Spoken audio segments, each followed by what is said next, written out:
തദ്ദേശ തിരഞ്ഞെടുപ്പ് നടക്കുകയാണല്ലോ. അപ്പോൾ ഈ തദ്ദേശ തിരഞ്ഞെടുപ്പ് എങ്ങനെയാണ് ജനങ്ങളെ സ്വാധീനിച്ചിട്ടുണ്ടാവുക?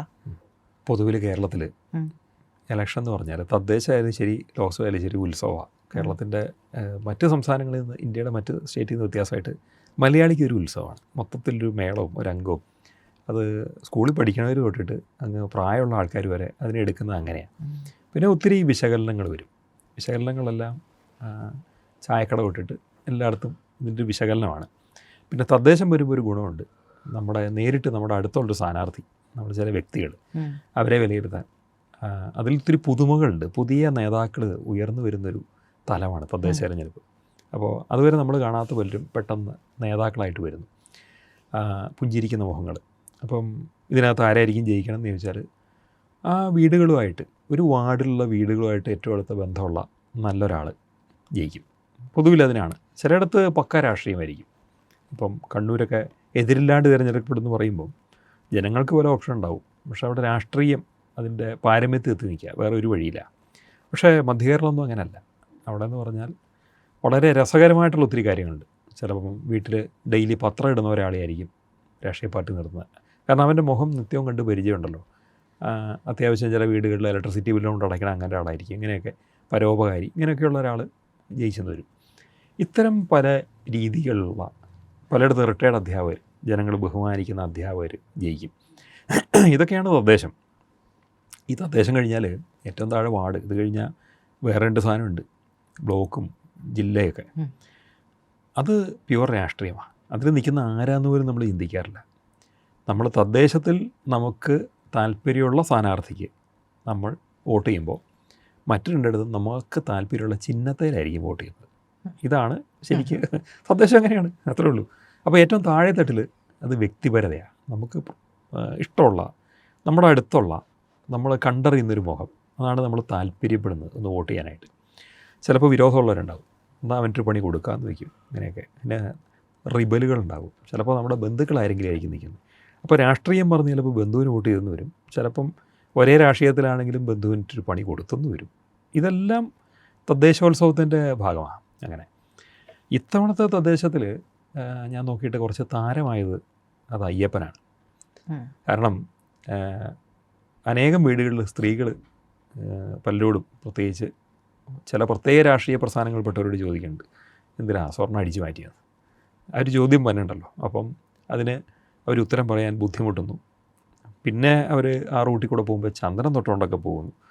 ഇങ്ങനെയൊക്കെ. പിന്നെ പേരിൻ്റെ വാല് മുറിക്കാതെ വാല് വെച്ചുകൊണ്ട് ഇലക്ഷൻ മത്സരിക്കുന്നു. ഇങ്ങനെയുള്ള പല പല രസങ്ങളും തമാശകളൊക്കെ അവിടെ വന്നു. കൂടുതൽ ബ്രാക്കറ്റ്സ് കണ്ടു. ഇത്ര വാലുകളുണ്ട്, താഴെ വിളിപ്പേരും, അങ്ങനെയൊക്കെ ഉള്ള പലതും. അപ്പോൾ ഇതെല്ലാം വെച്ചുകൊണ്ടുള്ള രസകരമായ കാര്യങ്ങളൊക്കെയാണ്. പക്ഷേ സംഭവം ഒന്നും പറയാതെ വയ്യ. ശബരിമല എന്ന് പറയണത് സ്വാധീനിക്കുന്നുണ്ട്. ഈ ശബരിമല അയ്യപ്പസ്വാമി എന്ന് പറഞ്ഞാൽ അദ്ദേഹത്തിൻ്റെ പേരുണ്ട്, കേരള രക്ഷകൻ. അയ്യപ്പൻ്റെ ശരണം വിളികളിൽ ഒരെണ്ണതാണ് കേരള രക്ഷകനെ ശരണമയ്യപ്പ. ഈ പണ്ടത്തെ രാജാക്കന്മാർ ഒക്കെ രാജപശ്ചാത്തലമാണ് അയ്യപ്പനുള്ളത്. മണികണ്ഠൻ എന്ന് പറയുമ്പം വെമ്പുലനാട്ട്, അതുപോലെ തെക്കൻകൂർ രാജാക്കന്മാരുടെ സ്ഥാനപ്പേരാണ്. അത് പാണ്ഡ്യന്മാരാണ് അവർ. അപ്പോൾ ഒരു പാണ്ഡ്യ പശ്ചാത്തലമുള്ള രാജകുമാരൻ എന്ന് പറയുമ്പോൾ അദ്ദേഹം രാഷ്ട്രീയത്തിൻ്റെ ഭാഗമാണ്. അന്നത്തെ അയ്യപ്പൻ രാഷ്ട്രീയത്തിൻ്റെ ഭാഗമാണ്. അതുകൊണ്ട് തന്നെ അയ്യപ്പൻ അന്ന് രാഷ്ട്രീയത്തിൻ്റെ ഭാഗമാണെങ്കിൽ ഇന്നും അയ്യപ്പന് രാഷ്ട്രീയത്തിൽ ചില സ്വാധീനങ്ങളുണ്ടാവും. അത് അവഗണിക്കാൻ പറ്റില്ല. കാരണം കേരളത്തിൽ നോക്കുകയാണെങ്കിൽ ഹിന്ദുക്കൾക്ക് അനേകം രീതിയിലുള്ള ആചാരങ്ങൾ ഒക്കെ ഉണ്ട്. കേരളത്തിലങ്ങ് തെക്ക് തൊട്ട് വടക്ക് വരെ ആചാരങ്ങളിൽ വ്യത്യാസമില്ലാതെ ഒരേ രീതിയിൽ, ഒരേ നിറത്തിൽ കറുപ്പെടുത്ത്, ഒരേ രീതി ഇരുമുടിക്കെട്ട് കെട്ടി, അതിനകത്ത് നെയ്ത്തേങ്ങ നിറയ്ക്കുന്ന പോലും ഒരേ രീതിക്കാണ്, കാണിപ്പൊന്ന് കെട്ടുന്ന ഒരേ രീതിക്ക്, ഒരൊറ്റ സമ്പ്രദായം സ്വീകരിച്ചു പോകുന്ന ഏക ആചാരമാണ് ശബരിമല യാത്രയും അയ്യപ്പനോടുള്ള ഭക്തിയും. അതുപോലെ അയ്യപ്പൻ വിളക്ക്, ദേശവിളക്ക്, ഇങ്ങനെയുള്ളതൊക്കെ പലയിടത്തും സംഘടിപ്പിക്കപ്പെടുന്നുണ്ട്. ഇതിൻ്റെ ഒരു പ്രത്യേകത എന്ന് വെച്ചാൽ അതിൽ ജാതി വ്യത്യാസങ്ങളില്ല, ചിലയിടത്ത് മതവ്യത്യാസങ്ങളുമില്ല. ഇങ്ങനത്തെ ഒരു പ്രത്യേക രീതിയിലാണ് ഇത് മുന്നോട്ട് പോകുന്നത്. അപ്പം കേരളത്തിലെ ജനങ്ങളുടെ ഈശ്വരവിശ്വാസത്തെ ഏറ്റവും സ്വാധീനിക്കുന്ന ദൈവമാണ് അയ്യപ്പൻ. അപ്പോൾ ആ ദൈവം പഴയൊരു രാഷ്ട്രീയ നായകനായിരുന്നു. ആ ദൈവം അതുകൊണ്ട് തന്നെ രാഷ്ട്രീയത്തെ സ്വാധീനിച്ചാൽ എനിക്കതിനകത്ത് അതിശയമൊന്നുമില്ല, സ്വാധീനിക്കുന്നു എന്ന് തന്നെയാണ് ഞാൻ വിശ്വസിക്കുന്നത്. അതുകൊണ്ട് തന്നെ ശബരിമല ചർച്ചയായിട്ടുണ്ട്. സ്വർണ്ണപ്പാളി വിഷയം ചർച്ചയായി. അത് BJPക്ക് ഗുണം ചെയ്യുമോ? അത് സ്വാഭാവികമായിട്ട് നോക്കുകയാണെങ്കിൽ ഇപ്പോൾ ഇടത് മുന്നണി തോൽപ്പിക്കണം എന്നാണെങ്കിൽ ഇടതിൻ്റെ ഡയറക്റ്റ് റൈവലായിട്ടുള്ള കോൺഗ്രസ്സിനാണ് ഫേവർ ചെയ്യേണ്ടത്. കോൺഗ്രസ് ആ പ്രതീക്ഷ തന്നെയായിരുന്നു. സ്വർണ്ണപ്പാളി വിഷയം എടുത്ത് വെളിയിലിട്ടത് കോൺഗ്രസ് അല്ലേ എന്നെനിക്കൊരു സംശയമുണ്ട്. അവരുടെ വാർ റൂമിൽ നിന്നല്ലേ അതിൻ്റെ പല അതുമായിട്ട് ബന്ധപ്പെട്ട വിവരങ്ങളും വെളിയിൽ വന്നത് ആയിരിക്കാം. പക്ഷേ കോൺഗ്രസ് പ്രതീക്ഷിച്ച പോലെ അല്ല കാര്യങ്ങൾ പോകുന്നത്. അത് ഫേവർ ചെയ്യാൻ പോണത് പലയിടത്തും BJP ആണ്. ഇതിൻ്റെ ഫലമായിട്ട് ഇപ്പോൾ കേരളത്തിലെ ഹിന്ദു സമൂഹം എന്ന് പറയുമ്പം അതിനകത്ത് ഏറ്റവും വലുത് ഈഴവ സമൂഹമാണ് ഹിന്ദുക്കളിൽ, അടുത്തത് നായരുണ്ട്, ദളിത് സമൂഹമുണ്ട്, ബ്രാഹ്മണരൊക്കെ വളരെ കുറച്ച് മാത്രമേ ഉള്ളൂ. പക്ഷേ ഇതിനകത്തെ മേജർ പോപ്പുലേഷനുള്ള ഈഴവരും അതുപോലെ നായരും, ഈ 2 ഗ്രൂപ്പുകൾക്കകത്തും കുറച്ച് ഷിഫ്റ്റ് പ്രകടമാണ്. പ്രത്യേകിച്ചും UDFിലുള്ള നായന്മാരും ഈഴവരും അവർ BJPയുടെ കൂടുതൽ അനുഭാവം പ്രകടിപ്പിക്കുന്നു എന്നൊരവസ്ഥ വന്നിട്ടുണ്ട്. അതുകൊണ്ട് അവരുടെ വോട്ടുകൾ എത്ര വന്നിട്ടുണ്ട് എന്നറിയണമെങ്കിൽ 2 ഘട്ടവും പൂർത്തിയാവുകയും എന്നിട്ടൊരു എക്സിറ്റ് പോളോ അല്ലെങ്കിൽ പിന്നെ റിസൾട്ടോ വരുമ്പോഴായിരിക്കും നമുക്ക് കൂടുതൽ അറിയുക. പക്ഷേ താഴേക്കൊരു ട്രെൻഡ് ഇങ്ങനെ കാണാനുണ്ട് പൊതുവിൽ ഹിന്ദു സമൂഹത്തിൽ. ഇങ്ങനെ എന്തുകൊണ്ട് കോൺഗ്രസ്സിന് അത് ഫേവർ ആയില്ല എന്ന് ചോദിച്ചാൽ, ഒരു വശത്ത് സ്വർണ്ണപ്പാളി വിഷയം അവരെ ഫേവർ ചെയ്യാൻ വേണ്ടി അവരും എടുത്ത് ഉപയോഗിക്കുമ്പോൾ, മറുവശത്ത് രാഹുൽ മാങ്കൂട്ടത്തിൻ്റെ വിഷയം അവരെ പ്രതികൂലമായിട്ട് ബാധിച്ചു. അപ്പോൾ അവിടെ പിന്നെ CPM വിരുദ്ധതയും അയ്യപ്പനോട് ആഭിമുഖ്യമുള്ള ആൾക്കാർക്ക് പിന്നെ വോട്ട് ചെയ്യാനുള്ള നെക്സ്റ്റ് ഓപ്ഷൻ നിൽക്കുന്നത് BJPയിലാണ്. അതുകൊണ്ടാണ് BJPക്ക് കൂടുതൽ ഫേവർ ആവുന്നത്. പിന്നെ കഴിഞ്ഞ ഒരു 10 വർഷമായിട്ട് ഒരു ഓർഗാനിക് ഗ്രോത്ത് BJPക്ക് കേരളത്തിലുണ്ട്, പ്രത്യേകിച്ച് കേരളത്തിലെ ഹിന്ദുക്കളുടെ ഇടയിൽ. അവർ BJPയോട്, മോഡി ഭരണത്തോടുള്ള ആഭിമുഖ്യം, മോഡിയോടും അമിത്ഷായോടുള്ള ഒരു ആരാധനാ മനോഭാവം, സമീപകാലത്തുണ്ടായ പല ഇലക്ഷൻ്റെയും വിജയങ്ങൾ, സംസ്ഥാനങ്ങളിലെ ബീഹാർ, അതുപോലെ ഡൽഹി, മഹാരാഷ്ട്ര, ഹരിയാന തുടങ്ങിയിട്ടുള്ള വിജയങ്ങൾ, ഓപ്പറേഷൻ സിന്ദൂർ, അതുപോലെ മോഡിയുടെ ഭരണത്തിൻ്റെ കീഴിൽ സാമ്പത്തികമായിട്ട് രാജ്യം മുന്നേറുന്നത്, ഇതിനൊക്കെ അപ്പുറം ഈ അമേരിക്കയായിട്ട് അടിവെച്ച് നിൽക്കുന്നത്, അതുപോലും കേരളത്തിൽ BJPക്ക് ഫേവറിംഗ് ആണ്. എന്തുകൊണ്ടെന്ന് ചോദിച്ചാൽ, ഈ ഇന്ത്യയിലെ മറ്റു സ്റ്റേറ്റുകളെ പോലെ അല്ല കേരളം. ഏറ്റവും അധികം ആൻറ്റി യാങ്കിസവും ആൻറ്റി സയണിസവും മനസ്സിൽ സൂക്ഷിക്കുന്ന ജനതയാണ് കേരളത്തിലേത്. ഞങ്ങൾ US-നെതിരാണ്, ഞങ്ങൾ ഇസ്രായേലിനെതിരാണ്. ഇങ്ങനെയാണ്. പണ്ട് തന്നെ മാർക്സിസ്റ്റുകാർ ഇവിടെ പറയുമല്ലോ, ഇവിടെ എന്തെങ്കിലും ലോക്കലിൽ എന്തെങ്കിലും പ്രശ്നം ഉണ്ടായാലും അതങ്ങ് CIA അവിടുന്ന് പടച്ചു വിടുന്ന ഒരു വിഷയമാണ്, നമുക്കെതിരെ വരുന്നു, നമ്മൾ സൂക്ഷിക്കണം എന്ന്. ഏത് ഗ്രാമത്തിലുള്ളതും പോലും, ഇവിടുത്തെ പാർട്ടി ഓഫീസ് പോലും അവിടെ CIA അറ്റാക്ക് ചെയ്ത് നോക്കിയിരിക്കുക എന്നാണ് പറയുന്നത്. അങ്ങനത്തെ ഒരുതരം പ്രത്യേകതരം ആൻറ്റി യാങ്കിസം, യാങ്കീസാണ് അമേരിക്ക വിളിക്കുന്നത്, ആൻറ്റി യാങ്കിസമാണ് കേരളത്തിൻ്റെ രാഷ്ട്രീയത്തിൻ്റെ മുഖമുദ്രകളിൽ ഒരെണ്ണം. പക്ഷേ സമീപകാലത്ത് ആൻറ്റി യാങ്കിസത്തെ ഏറ്റവും കൂടുതൽ ഏറ്റുപിടിച്ചത് മോഡിയായിരുന്നു.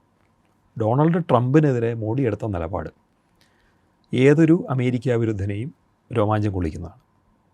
ശക്തമായിട്ട് നട്ടലോടുകൂടി നിൽക്കുകയാണ്. എൻ്റെ രാജ്യമാണ് വലുത്, നീ ഒന്നുമല്ല എന്ന് പറയുന്നൊരു നിലപാട്. ഇത്ര ശക്ത നിലപാടെടുക്കാൻ ആർക്കും പറ്റിയിട്ടില്ല. ഇന്ത്യ ഭരിച്ച ഇതിനു മുമ്പത്തെ ഒരു പ്രധാനമന്ത്രിക്കും പറ്റിയിട്ടില്ല. അതുകൊണ്ട് തന്നെ ആൻറ്റി യാങ്കിസം വളരെയധികം BJPക്ക് സപ്പോർട്ടിങ്ങാണ്. അത് ഞാൻ പറയുന്നത് ജനങ്ങളുടെ മാനസികാവസ്ഥയിൽ, അവരുടെ അബോധത്തിൽ ഇത് പ്രതിഫലിക്കും എന്നുള്ളതാണ്. ഇതുപോലെ തന്നെ ഒരു ആൻറ്റി സയണിസത്തിൻ്റെ എലിമെൻറ്റ് ഇവിടെ വന്നിട്ടുണ്ട്. പലസ്തീൻ എന്ന രാഷ്ട്രത്തിന് അനുകൂലമായിട്ട് ഇന്ത്യ ഇത്തവണ വോട്ട് ചെയ്തിരിക്കുന്നു. അപ്പം ഒരുപക്ഷെ ജൂതന്മാർ നിയന്ത്രിക്കുന്ന അമേരിക്കൻ ഡീപ് സ്റ്റേറ്റിനെതിരെയുള്ളൊരു നീക്കമാവാം, അല്ലെങ്കിൽ ഇന്ത്യയുടെ വർഷങ്ങളായിട്ടുള്ള പലസ്തീൻ നിയന്ത്രണത്തിൻ്റെ ഭാഗമാകാം. രണ്ടായാലും ഒരു ആൻറ്റി സയണിസ്റ്റ് നിലപാട് ഇന്ത്യ ഓപ്പണായിട്ട് ഇത്തവണ എടുത്തു. എങ്കിലും ആൻറ്റി യാങ്കിസം ഇവിടെയുണ്ട്. പല ഘടകങ്ങൾ എടുക്കുമ്പോൾ ഇതുപോലും BJPക്ക് ഫേവറാവുന്ന ഒന്നാണ് കേരളത്തിൽ. ഇത്രയും കാര്യം കഴിഞ്ഞിട്ട് മറ്റൊന്ന് നോക്കേണ്ടത് നോൺ ഹിന്ദു പോപ്പുലേഷൻസ് എങ്ങനെയാണ് BJPയോട് പ്രതികരിക്കുന്നുള്ളതാണ്. ഇത്തവണ ഇവിടെ മൊത്തം 27,000 വാർഡുകളാണ് കേരളത്തിലുള്ളത്. BJP ഒട്ടുമിക്ക സ്ഥലങ്ങളിലും സ്വന്തം ചിഹ്നത്തിൽ ആൾക്കാരെ നിർത്തിയിട്ടുണ്ട്. എനിക്ക് തോന്നുന്നത് ഏതാണ്ട് 21,000-ന് മുകളിലോ 25,000 പേരെങ്ങാണ്ട് താമര ചിഹ്നത്തിൽ മത്സരിക്കുന്നുണ്ട്. അതിനകത്ത് തന്നെ 2,000 പേര് ക്രിസ്ത്യാനികളാണ്. ക്രൈസ്തവ സമൂഹം. ഇതിനു മുമ്പ് ഒരിക്കലും ഇത്രയധികം ക്രിസ്ത്യാനികൾ BJPയുടെ സ്ഥാനാർത്ഥികളായിട്ടില്ല തദ്ദേശ തെരഞ്ഞെടുപ്പിൽ. ഇത്തവണ സ്ഥാനാർത്ഥികളാവാൻ പല സമൂഹങ്ങളിൽ നിന്ന് ആൾക്കാർ മുന്നിൽ വന്നിരിക്കുകയാണ്, ഞാൻ ആവാമെന്ന് പറഞ്ഞിട്ട്. പണ്ടൊക്കെ എന്ന് പറഞ്ഞാൽ BJPക്ക് ഒരാളെ ഒരു വാർഡിൽ കിട്ടണമെങ്കിൽ അയാളെ തപ്പി വലയിട്ട് കണ്ടുപിടിക്കണം. പലരും BJPക്കാർ വരുന്ന കാണുമ്പോഴേ തലയെ മുണ്ടിട്ട് പുറകുവശത്തെ വേലിയാടി ഓടും. അങ്ങനത്തെ ഒരു BJP എതിർപ്പ് നേരിട്ടൊരു കാലഘട്ടത്തിൽ നിന്ന് ഇന്ന് BJPക്ക് ഏറ്റവും അനുകൂലമായ ഒരു പ്രത്യേക അവസ്ഥ, അതായത് സ്ഥാനാർത്ഥിയാവാൻ തന്നെ എല്ലായിടത്തും റെഡിയായിരിക്കുന്നു. ക്രിസ്ത്യൻ മേഖലകളിലുണ്ടായിരിക്കുന്ന മുന്നേറ്റം, ഫോർ എക്സാമ്പിൾ പാലാ പോലുള്ള സ്ഥലങ്ങൾ. പാലായിൽ BJPക്ക് അടിസ്ഥാനപരമായിട്ട് 34,000 വോട്ടുള്ള സ്ഥലമാണ് പാലാ നിയോജകമണ്ഡലം എന്ന് പറയുന്നത്. അതിൻ്റെ കൂടെയാണ് പുതിയ ഒരു മുന്നേറ്റം, അത് പൂഞ്ഞാറ്, പാല ഇങ്ങനെയുള്ള സ്ഥലങ്ങളിൽ PC ജോർജും ഷോൺ ജോർജും BJPയിലേക്ക് വന്നതിന് ശേഷം പലയിടത്തും മാറ്റങ്ങളുണ്ട്.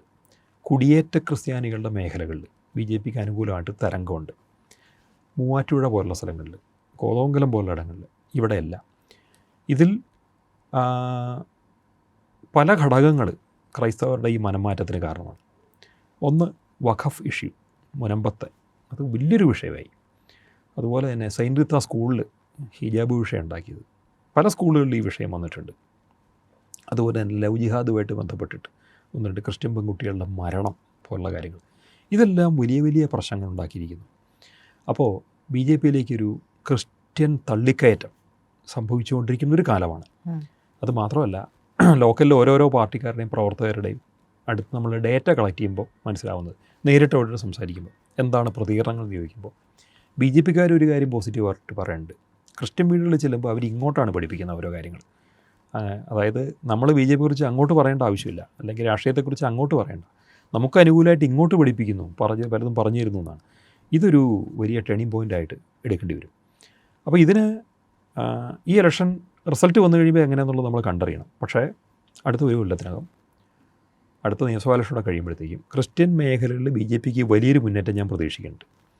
അങ്ങനെയാണെങ്കിൽ വരാൻ പോകുന്നത് അതിൻ്റെ അടുത്ത തിരഞ്ഞെടുപ്പ് കാലമാകുമ്പോഴത്തേക്കും BJPക്ക് മുസ്ലിം മുന്നേറ്റവും വരും. അതിനെന്താ കാരണം? അകത്തേക്ക് BJPയിലേക്ക് മുസ്ലിംസിൻ്റെ ഒരു ഗ്രൂപ്പ്, മുസ്ലിം സമൂഹത്തിലെ ആൾക്കാരും വ്യക്തികളും. കാരണം ഒന്ന് ആലോചിച്ച് നോക്കൂ, ഇത്രയധികം ക്രിസ്ത്യാനികൾ BJP വരുമ്പോൾ മുസ്ലിങ്ങൾ എന്താ ചിന്തിക്കുക? BJPയുടെ നയങ്ങളെ ക്രിസ്ത്യാനികൾ സ്വാധീനിക്കുന്നു.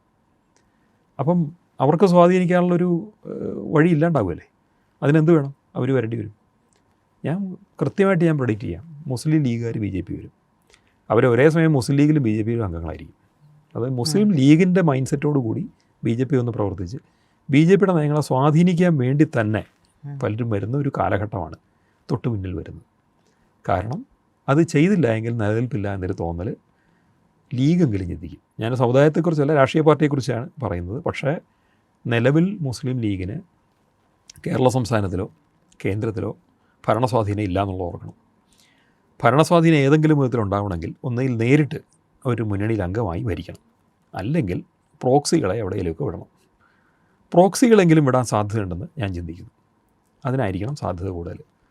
അപ്പോൾ BJP ഒരു ഹിന്ദു പാർട്ടിയെന്നും ഹിന്ദു വർഗീയ പാർട്ടിയെന്നും വിളിക്കപ്പെട്ട BJPയിൽ വലിയൊരു ക്രിസ്ത്യൻ മുന്നേറ്റം ഉണ്ടാവുകയും അതിനുശേഷം മുസ്ലിങ്ങൾ കയറി വരികയും ചെയ്യും. ഇത് ഉറപ്പാണ്. ഇവരുടെ എല്ലാം വോട്ടും BJP നേടും. ഇത് നമുക്ക് പ്രെഡിക്റ്റ് ചെയ്യേണ്ടി വരും. ഇത് വൈകാതെ കാണാം.